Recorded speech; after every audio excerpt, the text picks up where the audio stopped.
Makaigsuunan, unsay buot gipasabot sa atong Ginoo sa dihang iyang gipahimangnuan ang mga naminaw kaniya sa pagbantay gayud aron makabarog kita at tubangan sa anak sa tao, inigtungha niya uban sa gahom ug himaya diha sa panganod. Unsay buot ipasabot niya niini. Makaigsuunan, matud pa sa mga batid sa kasulatan, gihagit kita sa Ginoo sa pagsalikway sa espirituhanong pagduka. Kanang gitawag natong spiritual drowsiness, spiritual sleepiness, nga maoy resulta sa kinabuhi sa pagpasagad o pagpatuyang.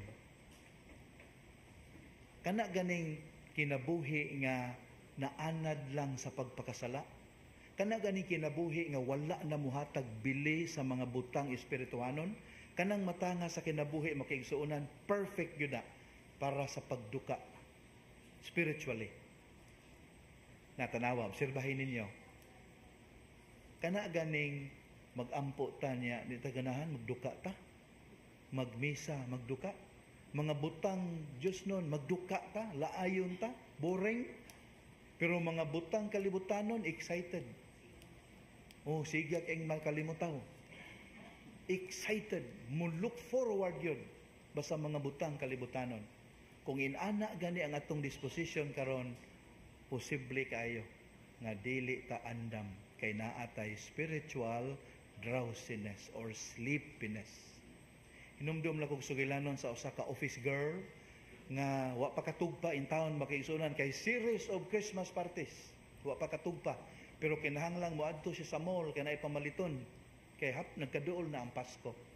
Galisod siya pag-abot sa mall. Dugay kay naabot kay traffic. Lipay siya kay naabot na. Dugay sa kaayo naka parking. Kay puno ang parking lots sa maong mall. Nakaparking na. Namalit na. So, paglinya kay bayran ang gipamalit. Dugay sa kaayo ang linya gyud sa cashier. Dugay kaayo.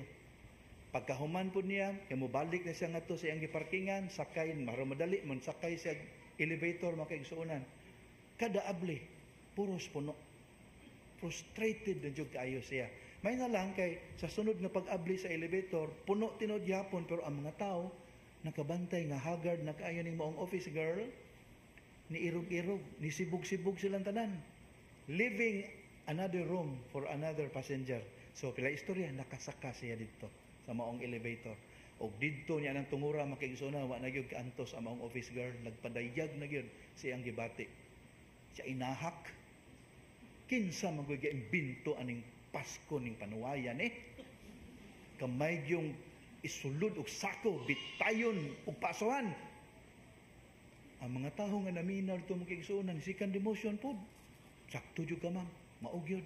Yango-yango sa uban. Second demotion. May na lang kay dahay Oasis of Love member nga nasagol dito. Nag-countercultural siya, mingon, ma'am, ay nalagabalaka na ma'am kay ang original gidaanang Pasko ma'am, labaw pa ni ana ang nahiaguman niya. Gitaral o gilansang sa cross. But mind you, wa gyud siya labot sa ato ang pag-commercialize niining Pasko.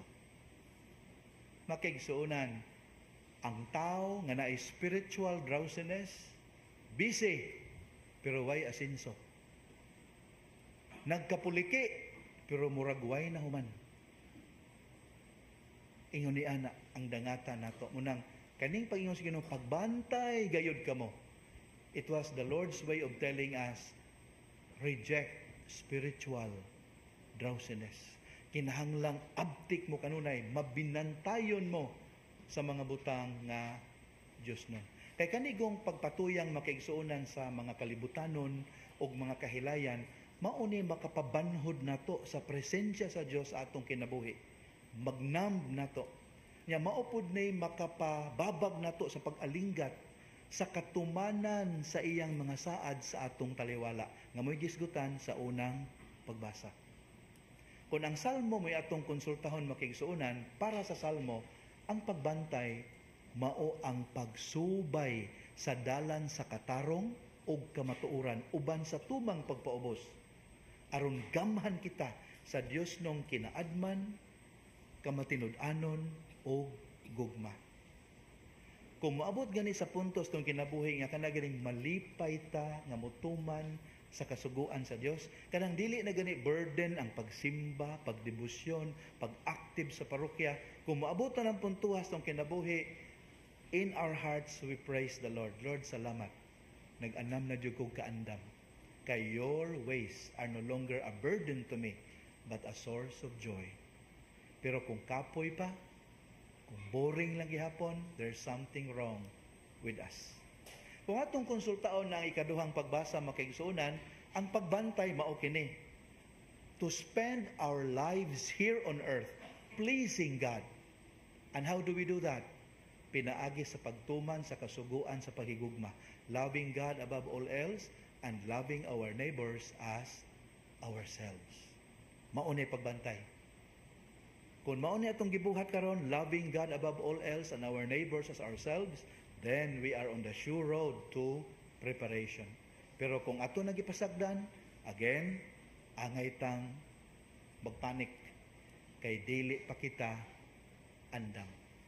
Bottom line makigsunan ba kini, ang pag-andam di ay mauni ang pagsiguro nga ang atong kasing-kasing is in the right place.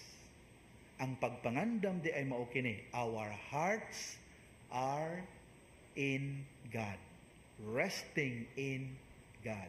He is our treasure and He is second to none.